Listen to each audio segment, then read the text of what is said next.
하나님께서 우리와 함께 하십니다. 지난 한 주간도 우리와 동행하시며 또한 때를 따라 돕는 은혜를 베풀어 주시는 가운데 우리와 함께 하시고 이 교까지 인도해 주신 주님을 찬양합니다.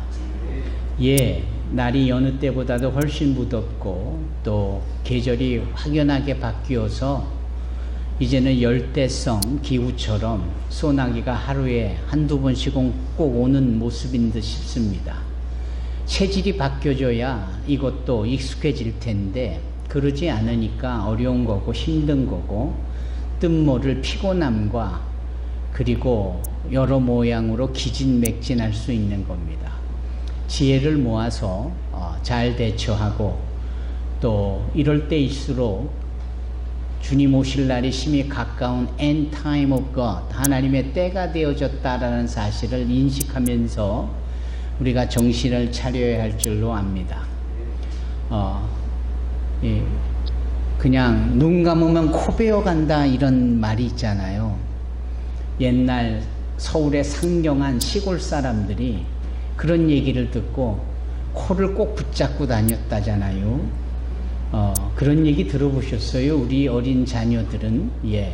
그만큼 세상이 호락호락하지가 않은 것이고 뭐에 당하는지도 모르고 당하는 것이고 뭐에 속아지는지도 모르고 속아지는 겁니다. 정신을 똑바로 차려야 합니다. 그런 점에 있어서 세상 속에서 우리가 속고 있는 게 많아요.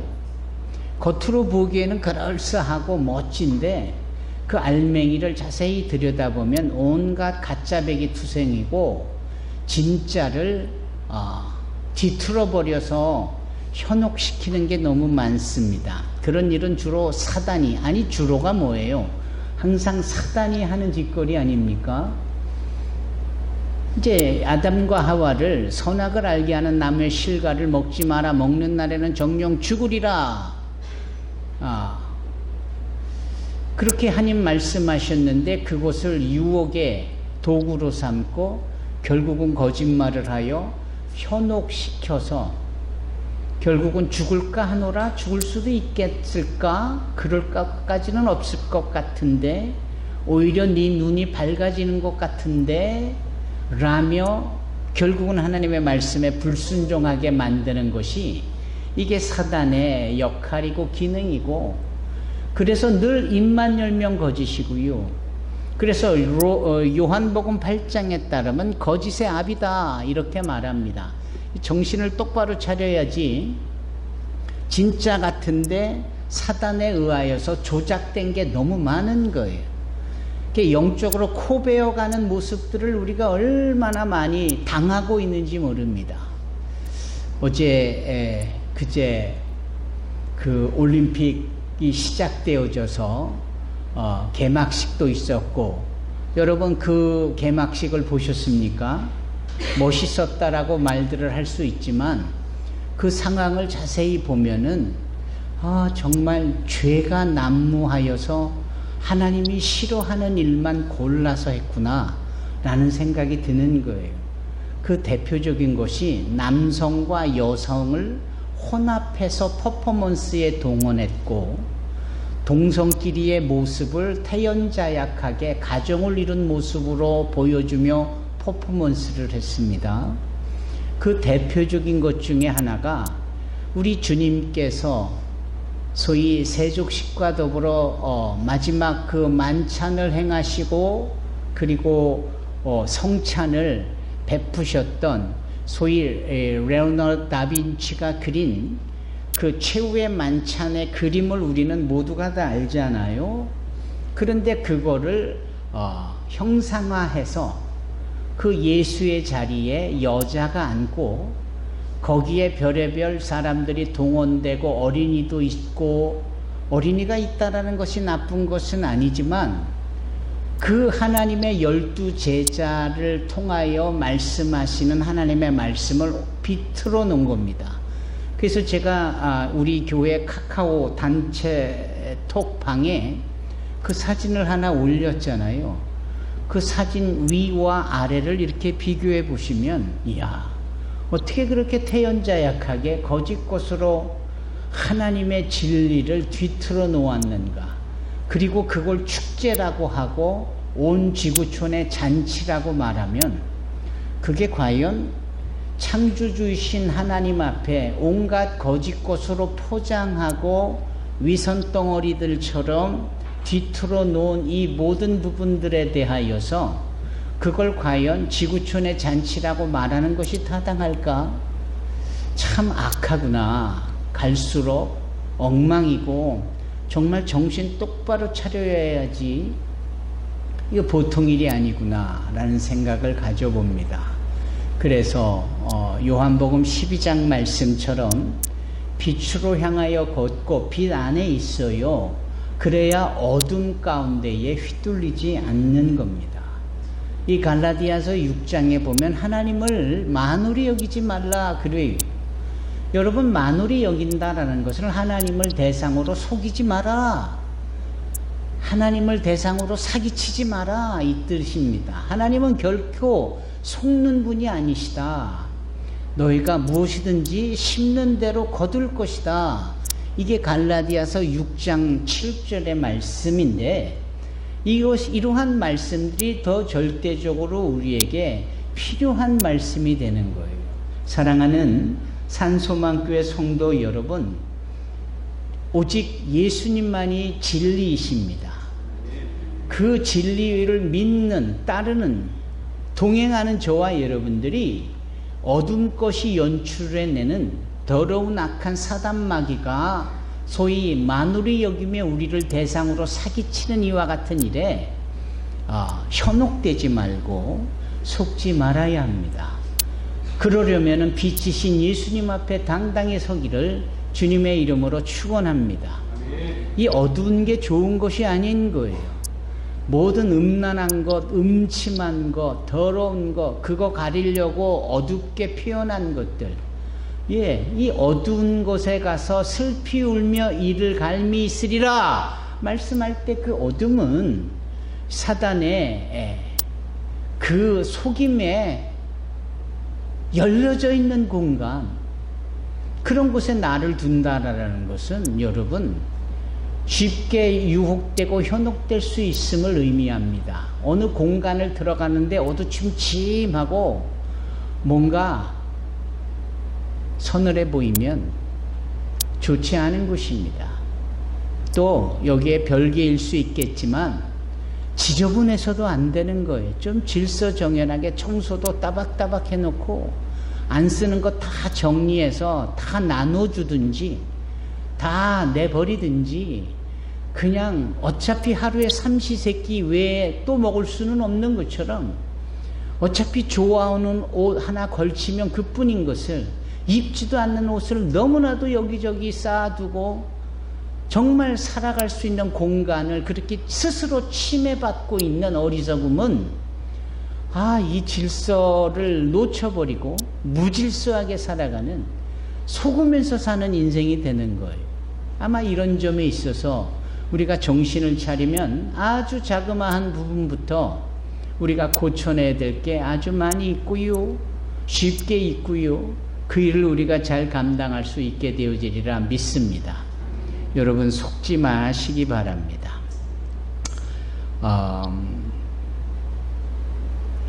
여기 오늘 본문의 말씀은 균등이라는 단어를 사용합니다. 균등. 이 균등하다, 동일하다, 뭐 이렇게 공평하다 이렇게 말할 수 있겠죠. 그래서 조삼모사라는 이야기를 생각해 보지 않을 수 없는데요. 그 아침에 3개, 저녁에 4개, 이 먹이를 주는 것, 그거를 아침에 4개 주고 저녁에 3개 주고 또 다시 거꾸로 아침에 3개를 주고 저녁에 4개를 주고, 결국은 같은 것인데 순서가 바꿔지니까 헛갈려하는 이런 이야기가 있지 않아요? 여러분, 우리가 부하게 살면 얼마나 더 부하게 살 수 있는 것일까요? 우리가 가난하게 살면 얼마나 더 가난하게 살 수 있을까요? 다 동일한 겁니다. 여기서 동일하다라는 것은 부하다고 해서 3끼를 넘어 4끼, 5끼를 마음껏 먹어댈 수 있는 거냐? 그렇지 않다라는 거예요. 이제 이런 점이 있어서 부한 것이 상대적으로 가난한 것과의 차이가 그렇게 중요하게 나타나지지 않는다라는 겁니다. 거꾸로 말하면 가난하다고 해서 불행한 것이냐, 가난하다고 해서 삶의 질이 떨어지는 것이냐, 결코 그렇지 않습니다. 오히려 행복지수를 보면 예전에 살던 사람들의 삶에 비교해 볼 때 지금 사는 사람들이 훨씬 더 많은 것을 소유하고 있고 많은 것을 누리고 있지만 행복지수는 나 행복하다라고 말하는 그 지수를 비교해 보면 상대적으로 없었던 지난 날들을 살던 옛사람들이 더 행복했었다라고 그래요. 그러니까 많이 가지고 있다고 더 행복한 것 아니다라는 겁니다. 어쩌면 그 많다라는 것을 지켜내기 위해서 사람들이 더 거칠어지고 자기만 알게 되고 남을 의심하게 되고 거칠어지고 그러는 것이에요. 따라서 부한 것과 가난한 것의 차이가 사실은 중요한 게 아니다라는 것을 우리는 알아야 하는데, 이 세상은 우리에게 그렇게 가르치지 않고 그렇게 요구하지 않는 거예요. 소위 캐피털리즘, 자본주의가 동원이 되어지면서 이 사람들이 빚쟁이가 되어지고 사람들의 돈 하면서 돌아버리는 인생을 사는 것 같은 거예요. 그렇지 않습니까? 급기야는 등장하는 게 부익부 빈익빈인 거예요. 지금 부익부 빈익빈의 시대에 살고 있는데, 이게 지금뿐만 아니라 예전 아모스, 요엘, 이 선지서가 존재했던 지금으로부터 2500년 전, 2600년 전, 2700년 전 시대에도 부익부가 존재했었고 빈익빈이 존재했었습니다. 그래서 없는 사람들은 한 벌밖에 없는 이 옷을 저당 잡혀서 돈을 빌려와서 그 돈으로 가족하고 입에 풀칠을 하고, 그러면 돈이 생겨야 그 저당 접힌 겉옷을 가져와야 소위 사람 행색을 누리고 살고 저녁에 그 겉옷을 덮고 이불처럼이라도 살아낼 수 있는 건데 그걸 못 하잖아요. 반대로 돈 있는 사람, 부익부에 해당하는 사람들은 계속해서 가난한 사람들의 그 물건도 저당을 잡아서 고리대금을 통하여 돈을 벌고 먹어대고 배부른 것을 또 가서 개워내고 속을 비우고 입을 씻어내고 와서 또 허겁지겁 먹어대고를 반복하고 잠자리조차 하나도 상하로 만든, 코끼리 상하로 만든 침대에서 자야 된다라고 말하고 여름 별장을 만들고 겨울궁을 만들고 계절에 따라 집을 여러 채를 두기까지 하고, 이 부분에 대해서 소위 아모스 선지자가 말한 것이 공의가 물같이 정의가 하수같이 흐르는 사회가 되어야 된다라고 일갈했던 것은, 이렇게 공의와 정의가 무너진 세상은 소위 부익부와 빈익빈이 창궐하게 되어지더라 라는 거예요. 아담 스미스라고요, 국부론을 쓴 경제학자가 있었잖아요. 이제 그분에 따르면 보이지 아니하는 손이라는 경영, 그분의 특별한 용어를 쓰게 되어지면서 이 사람들이 함께 더불어 살아나가는 점에 있어서 보이지 않는 손이 작용을 하여 스스로 경제 시스템이 만들어간다, 이런 표현을 쓰고 있거든요. 이제 그런데 그러한 경제 시스템은 누구나 다 나름 콩나물 행상을 하든 풀빵 장사를 하든 또 가게를 열고 포목점을 하든 어찌됐든지 간에 나름 살만했다 이 말이에요. 그런데 세상이 악해지니까, 그리고 이 만몬이라는 돈을 숭배하는 일이 곳곳에서 생겨나니까 사단 마귀에 의하여서 사주받은 자들이 진리인 양 자기네 사리사욕을 포장하고 위선적으로 부익부를 이루려 하니까 상대적으로 너무나도 많은 사람들이 경제적인 어려움을 겪게 되는 겁니다. 수많은 사람들의 자살의 그 원인의 내용을 보면 경제적인 침몰이에요. 물론 그 경제적인 침몰보다도 더 소급해 올라가면 하나님과의 관계가 죄로 인하여 깨져버리고 그걸 회복시키지 않은 데미지가 경제적인 침몰로 나오고 감당이 안 되니까 스스로 생명까지도 끊어버리는 경우가 왕왕 있다라는 것이죠. 그러면 소위 이 세상 속이 많은 풍요와 물질적인 성공이라는 키워드로 동원하는 이 사단에 포장되어진 이 이론과 논리가 결국은 사람들의 생명을 쓰러지게 만든다. 이거 위선 아닙니까? 이거 가짜 아닙니까? 이게 거짓 아닙니까? 예? 지구촌이 다 모여 축제라고 한바탕 해도 영적으로 하나님 배 창조 섭리를 뒤틀어버리고 그렇게 우리 주님의 제자들을 향한 사랑과 마지막 말씀을 조롱해버리며 온갖 죄악으로 그렇게 뒤틀어버리는 이것이 사람들로 하여금 환호하게 만들고 박수치게 만들고 좋아라 한다라는 것이 지금 이 세상일 때 우리가 정신 차리지 않으면 그저 가난해서 힘들고 물질이 없어서 힘들다를 넘어서 영적으로 이미 코가 베어져 간 것이고 사단에 의해서 휘둘려져 있다라는 겁니다. 조심해야 됩니다. 조심해야 됩니다. 그러면 이러한 문제 제기에 대해서 해결책은 무엇일까요? 신앙이라는 이름으로 믿음 생활을 하고 있는 크리스찬으로서 성도로서 그럼 어떻게 하면 이렇게 코베어가는 영적인 타락이 난무하는 세상 속에서 어떻게 우리는 우리를 지켜야 하고 어떻게 사단의 경제적 논리를 돌파하고 극복할 수 있어야 하냐라는 겁니다.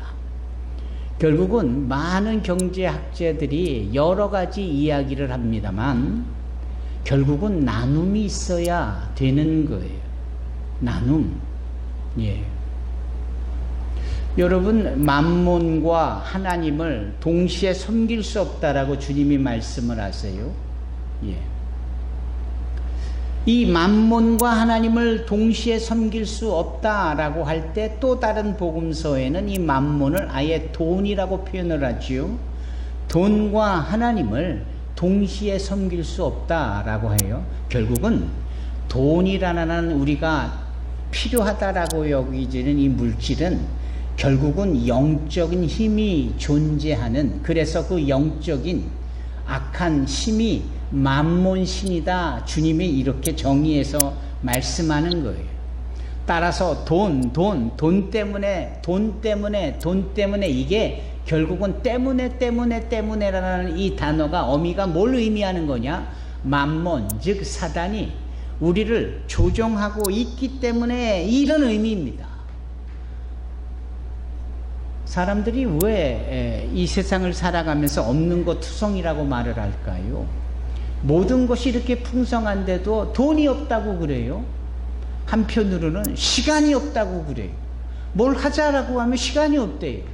뭘 해야 되는데 못했어요. 왜 못했느냐? 시간이 없어서 못했다라는 거예요. 그 왜 시간이 없느냐? 결국은 돈 때문에 그 시간조차도 없는 거예요. 누구에게나 주어지는 하루 24시간이 누구는 돈 때문에 시간이 없다라고 말하면 정말 바쁘게 어렵게 살아가고 있는데 대다수 사람들이 뭐에 쫓기고 뭐에 코가 베어져 가는지도 모르고 그렇게 붙들려서 없다 하면서 힘들게 살아가고 있거든요. 아마도 이런 것이야말로 속아 넘어가고 있는 모습이겠죠. 이런 점에 있어서 이 근본적으로 이 죄라는 것과 이 죄가 아주 유난히 극성 부리듯이 힘있게 그 존재를 부각시키는 곳이 이 경제의 영역이구나, 돈의 영역이구나. 그래서 이 돈의 영역이 해결되지 않으면 이 죄에 대한 부분이 해결되기가 어렵겠구나라고 생각하고도 있을 수 있다라는 것이죠. 사랑하는 성도 여러분, 그런 점에 있어서 하나님은 아주 명확하게 말씀하세요. 뭐라고 말씀하냐면 11조를 해라. 11조를 한다라는 것은 모든 것이 내게로부터 너에게 주어졌다라는 것을 너희가 고백하는 행위다라는 거예요. 예, 알겠어요. 나의 모든 필요가 주님 앞으로부터 왔군요. 믿어요. 그럼 그 믿음에 대하여 어떻게 증명할 건가? 그 모든 것이 하나님께로부터 나에게 온 것의 10분의 1을 하나님 앞에 11조로 드린다? 이게 믿음을 증거로 고백할 수 있는 행위가 된다라는 거예요. 근데 그거 안 하거든요. 우리만 잘 안 하는 게 아니라 예전부터 그렇군요 라고 하면서도 안 했다니까요. 그래서 안 한 이야기가 신명기부터 시작해서 저 말라기까지 구약성경 전체에 안 한 거예요. 그래서 말라기 선지자는 뭐라고 단도직입적으로 말씀하느냐? 너희가 어떻게 하나님의 것을 도둑질하느냐? 아니 11조를 안 하느냐라고 말씀하지 않고 어떻게 하나님의 것을 도둑질하느냐 이런 표현을 쓰거든요. 그 말인즉슨 이런 부분입니다. 모든 것이 주께로부터 왔음에도 왜 그것을 받아들이지 않고 너희 스스로 만들어냈다라고 생각을 하느냐? 그걸 하나님 입장에서는 도둑질이라고 하나님의 창조의 사역을 자기네들의 창조 사역으로 가져다 인용하고 쓰는 이 부분을 도둑질로 표현한 겁니다. 그 도둑질이라는 표현이 다른 말로 말하면 표절 아닙니까? 다른 말로 하면 그 저자 권리에 자기를 은근슬쩍 가져다 붙인 거 아닙니까? 도용한 거죠. 이게 같은 의미인 거예요. 모든 것이 다 내 것으로 너희들에게 주어진 것인데 어떻게 너희들이 그것을 만들어냈고 그래서 너희 것이라고 생각을 하고 그래서 내 앞에 증명하여야 될 것도 하지 않느냐. 그래서 말씀하는 거예요. 도둑질. 대단하죠? 이 말라기 선지자의 이 구약성경의 마지막 책은 그래서 구약성경 전체를 통하여 하나님의 백성에 대한 중간고사의 평점인 거예요. F학점입니다. F학점. 너희가 레위 지파를 통하여 준 레위기 말씀을 듣고도 시행하지 않았기 때문에 너희들은 F야, F. 빵점이야. 라고 구약성경 전체를 통하여 구약시대에 하나님의 백성들에 대한 평점을 그렇게 매겨주신 겁니다. 놀랍게도 그 평점은 경제적인 논리로 맺어주신 전수였어요. 그리고 400년이 흐른 후 이제는 그 말씀이 육신이 되신 예수님께서 오셔서 친히 우리에게 그 빵점으로 전반전을 맞춘 우리에게 회복할 수 있는 후반전을 허락하시는 것이 신약인데 놀랍게도 주님의 말씀, 그분의 비유, 그분의 소위 우리로 하여금 이해하기 쉽게 가져다 사용하신 예문들이 다 경제적인 논리라는 사실을 아십니까?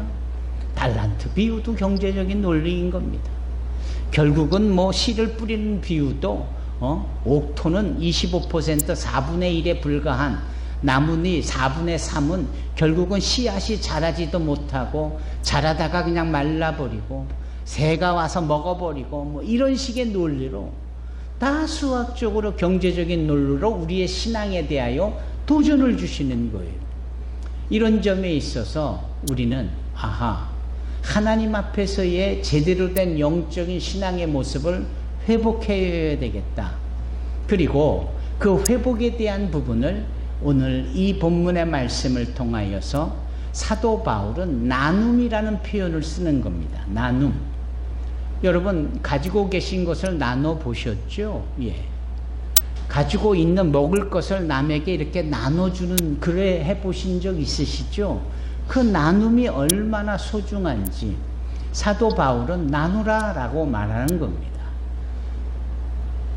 로마서 15장에 보면은 소위 예루살렘 교회의 그 유대인들의 그 성도, 초대교회 성도들 때문에 복음이 여기저기 많이 흩어지게 되고 많은 이방인들이 복음을 전해 듣게 되어졌으니까 그 은혜가 얼마나 큰지.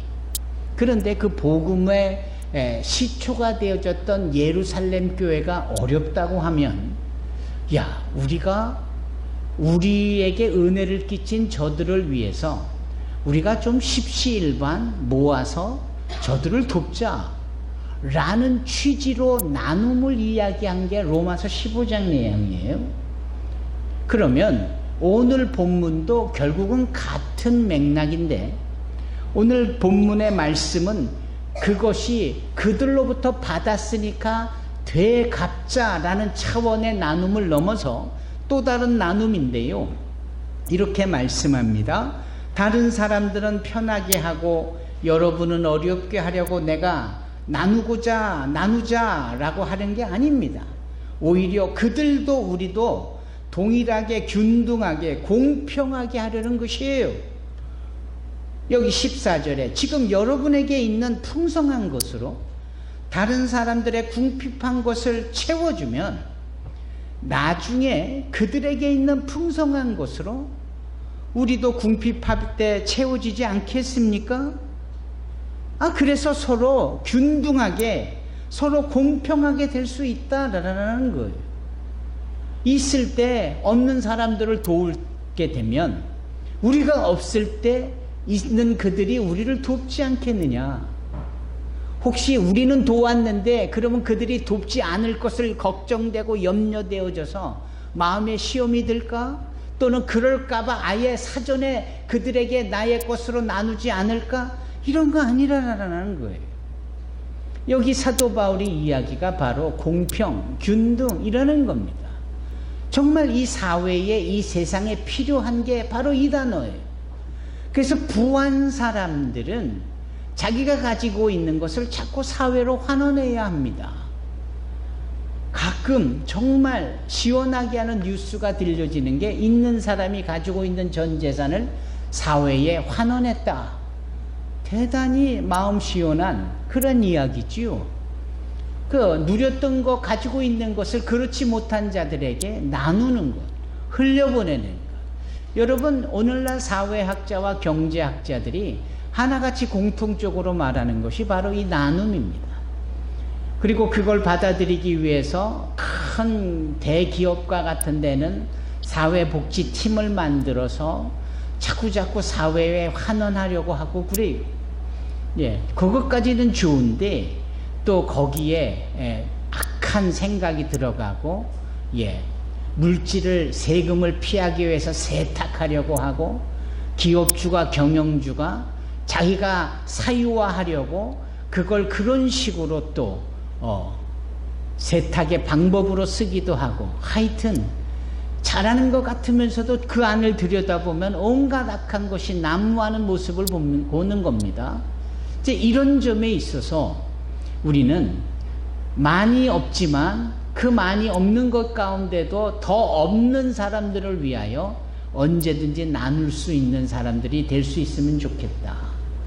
여러분, 이 사도 바울의 오늘 본문의 말씀 고린도후서의 내용이 그 부분이에요. 약한 자들을 돕자, 가지고 있는 것을 나누자. 결국은 우리도 약한 자서였고 앞으로도 가난할 수 있음에 얼마든지 그렇게 환원될 수 있음에 우리가 있는 것 가지고도 나누자, 이런 표현을 쓰는 겁니다. 얼마나 수준 높은 기독교의 가르침입니까? 우리 기독교인들이 소위 깍쟁이가 되어져서는 안 된다라는 말을 우리가 여러 번 되뇌어 보잖아요. 지난주에 우리 김영국 목사님의 입에서도 택시 한번 타면서 택시 운전사에게 평가받는 지극히 인색하고 깍쟁이고, 그러한 모습을 보았을 때 오히려 성경에서 말하는 성도로서의 자질은 정반대잖아요. 있는 것을 나누고, 그렇잖아요. 우리나라의 말에 물도 자꾸 이렇게 길러야 더 맑은 샘물이 고여지기 마련이죠. 그렇죠? 우리의 있는 것을 움켜잡고 있으면 곰팡이 쓸기 마련이고 썩기 마련인 겁니다. 예, 고인물은 썩기 마련인 거예요. 별것도 아닌 것, 예, 그거 움켜쥐고 있을 이유가 하나도 없는 겁니다. 그렇지 않아요? 예. 저 아프리카 오지에는 예, 소위 원숭이를 잡아서 사람들의 목이 말라 물을 수원지를 찾을 때 쓰려는 방법이 이 원숭이를 잡는다라는 거예요. 그럼 원숭이를 어떻게 잡느냐? 원숭이가 좋아하는 향 좋은 과일을 조그만 구덩이를 파고 손이 간신히 들어갈 만한 거기에 그 과일을 집어넣는다지요. 그럼 그 냄새를 맡고 원숭이가 오는데, 예, 원숭이가 그 향기 나는 과일을 얻기 위해서 손을 집어넣어요. 그리고 그 과일을 빼야 되는데 이 주둥이가, 이 구멍이 작으니까 손이 안 빠지는 거예요. 당연하죠? 손을 놓으면은, 움켜잡은 걸 놓으면은 손이 빠지는데 그 움켜잡은 걸 결국은 놓지를 못하는 거예요. 그래서 실랑이를 하고 안간힘을 쓰는 이 원숭이에게 쉽게 다가가 잡아낼 수 있다라는 것이죠. 그리고 그 원숭이에게 대립다 소금을 먹인다라는 거예요. 갈증을 느끼는 이 원숭이가 막 몸을 이리저리 비틀비틀 댈 때 그걸 풀어놔주면 이 원숭이가 물을 쉽게 찾을 수 있다라는 거죠. 그러면 그 원숭이를 따라가면 사람들도 물을 길어낼 수 있는 수원지를 얻는다. 기가 막힌 방법이면은 그 과일을 움켜잡은 이 원숭이의 미련함을 보는 겁니다. 우리가 얼마 되지도 않는 별것도 아닌 것을 나눔에 인색해서 붙잡고 있으면 딱 사단에게 아주 올무에 딱 걸리게 될 수밖에 없는 형색이지요. 이런 점에 있어서 우리는 나눌 수 있는 자들, 균등하고 공평하게 사람들에게 우리 가진 것을 흘려보낼 수 있는 자들이 되어야 할 줄로 믿습니다. 이 초대교회 성도들의 이야기는 사도행전 1장과 2장과 3장을 거쳐 5장까지 너무 잘 나타나져 있는데 그 초대교회의 특징이 뭐냐면 나누는 데 있었어요. 그리고 그걸 유무상통이라고 했습니다. 있든 없든 네 것도 내 거고 내 것도 네 거고 우스갯소리로 듣지 마십시오. 네 것도 내 것이고 내 것도 내 것. 그러면 웃기는 얘기지만 네 것이 내 것이면 내 것도 네 것. 이게 유무상통이에요. 초대교인들은 그랬다라는 거예요. 너나 나나 할 것 없이 자기의 있는 것을 남을 위하여 나눌 수 있었고 그게 교회의 시작점이 되어졌다라는 것이죠. 심지어는 바나바라는 요셉이라는 이 구브로 출신의 사람은 아주 부자였는데 자기 논밭 부동산을 다 팔아서 그걸 발밑에 뒀다. 사도들의 발밑에. 그것은 아무리 귀하디 귀한 물질이지만 많은 사람들에게 나눔에 인색하지 않았음을 의미하는 겁니다. 아마 이런 점에 있어서 우리 성도들이야말로 이 악한 사단마귀가 도구로 쓰는 경제 논리, 이 돈의 논리를 나눔으로써 부실 수 있는 것이고 나눔으로써 오히려 돌파할 수 있게 되어지더라.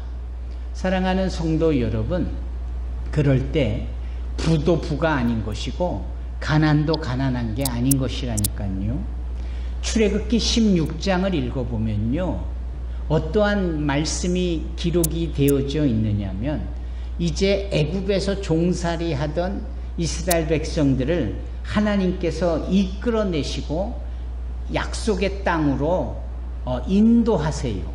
그 인도하시는 중에 반드시 거쳐야 될 곳이 광야인데 이 광야가 얼마나 척박하고 길조차 없고 돌무대기와 독충과 사나운 들짐승만이 있는 정말 험악한 곳이잖아요. 꼭 이 세상을 표현할 때 그렇게 표현하듯이 말입니다. 그런 곳에 배고파하는 이스라엘 사람들을 위하여서 주님께서 내려주신 음식이 있었으니 그 음식이 뭐죠? 만나 아닙니까? 만나. 그 새벽 이슬처럼 내린 이 만나가 사방에 내릴 때 그때 거기 가서 그냥 걷어오면 되는 거예요. 근데 참 놀랍고도 신기한 일이 있는데 무엇이냐면 아무리 가서 열심히 걷어와도 자기 가족 수대로만 먹고 나면은 충분한 거예요. 아무리 조금 걷어와도 자기 가족 수대로 배불리 먹었다라는 거예요. 아니 이게 무슨 말입니까? 많이 걷어와도 남는 게 없고 조금 걷어와도 모자람이 없다. 이게 만나를 통하여서 하나님이 우리의 삶을 책임져 주시는 영적인 원리인 거예요. 우리가 열심히 많이 벌고 벌어서 축제해놓고 축적해놓고 세이브해놓고 막 이래 본들 의미가 없다라는 것을 영적으로 이미 출애굽을 통한 이스라엘 백성을 통하여 우리에게 보여주시는 거예요. 이거 해도 안 되고 저거 해도 안 되고 왜 이렇게 나는 가진 게 없지? 그렇게 가진 것이 없다고 해서 굶는 일 없고 그렇게 가진 것이 없다고 해서 비천하게 사는 것 아니다 라는 것을 여기 출애굽기 16장 18절에 말씀하고 있는 거예요. 오늘날 우리의 삶이 그렇습니다. 하나님께서 우리에게 그 인생을 책임져 주시며 필요를 채워주시는데 이와 같은 논리예요. 많다 적다는 우리의 판단 기준이고 우리의 평가지 주님 편에서 보면 다 똑같은 거예요. 누가 많고 누가 적은 게 차이가 없는 거예요. 다 균등하고 다 공평한 거예요. 이런 점에서 여기 사도 바울이 15절에 말씀하고 있잖아요. 성경에도 이런 말씀이 기록되어 있습니다. 출애굽기 16장 18절이거든요. 많이 거둔 자도 지나치게 많지 않고 적게 거둔 자도 부족함이 없도다. 여러분, 이것을 경험하며 사는 사도 바울의 제안은 오늘 본문의 말씀에 따라 우리가 확인될 수 있는 바 나누는 겁니다. 나보다 못한 자에게 내가 가지고 있는 것을 흘려보내는 거예요. 아멘. 오늘날 우리에게 일용할 양식을 주옵시고, 이 기도 제목은 우리 주님께서 가르쳐 주신 기도예요. 그 기도 속에 일용할 양식을 주시옵고 그랬습니다. 일용이라는 단어는 오늘 며칠이죠? 7월 28일인가요? 예. 7월 28일 날 주실 음식, 그것만 주시면 된다라는 거예요. 왜냐하면 우리 주님은 내일 7월 29일에도 또 우리에게 7월 29일 날 주실 것이 있으시기 때문에, 따라서 너희는 기도할 때 내일 거 모레 거 한 달 뒤 1년 뒤까지 기도할 거 없다. 그냥 오늘 일용할 음식을 구하면 좋다는 거예요. 여러분, 그거를 알면서도 우리는 많은 것을 구하려고 하고 많은 것을 쌓아두려 한다라는 겁니다. 아니에요. 일용한 것만 충분합니다. 내 일용할 음식 중에 누군가 일용할 음식이었으면 내 거를 나눠주면 되는 거예요. 그래서 주님 말씀하시잖아요. 주라. 우리가 먼저 선행을 해보는 거예요. 주라! 그리하면 너에게 차고 흔들어 넘치도록 주님께서 채워주시리라. 줘보지 않으면 주님께서 차고 흔들어 넘치도록 우리에게 채워주시는 것을 경험 못해요. 거꾸로 이런 논리가 가능할까요? 그런 주님께서 채워주실 것을 기대하면서 맛보려고, 경험해보려고 내가 누군가에게 줘볼 수 있어도 될까요? 그럼요. 그러라라라는 거예요. 줘보십시다. 나누어 보십시다. 물론 물질만이겠어요? 마음 씀씀이인 관심, 나의 힘, 에너지, 또 나의 시간, 뭐 이런 게 다 줄 수 있는 것들이잖아요. 그럴 때 주님께서 당신의 것으로 우리에게 후히 흔들어 차고 넘치도록 채워주시리라 믿습니다. 이것이 주일 저녁, 금요일 저녁마다 나누는 누가복음 6장의 말씀이기도 해요. 여러분 모두를 축복합니다. 기도하겠습니다. 사랑의 주님, 감사합니다.